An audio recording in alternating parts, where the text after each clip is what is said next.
Ang susunod na programa ay rated PG. Patnubay at gabay ng magulang ay kailangan sa mga batang manonood.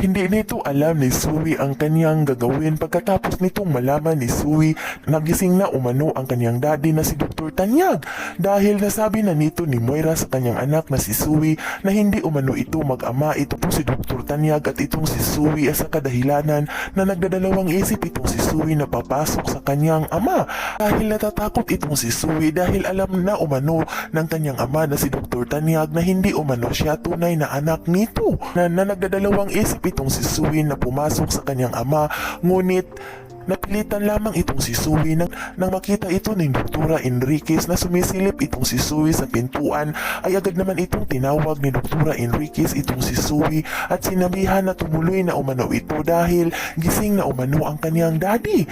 Sa kadahilanan na napilitan na lamang itong si Sui na pumasok sa loob ng room ng kanyang daddy at nang pagkapasok nito ni Sui ay dito ikinabulagta naman nito ni Dr. Enriquez nang magsalita itong si Dr. Tanyag at nang sabihin nito ni Dr. Tanyag sa kanyang kinikilalang anak na si Sui na hindi umano siya anak nito at hindi umano siya ang ama ni Sui.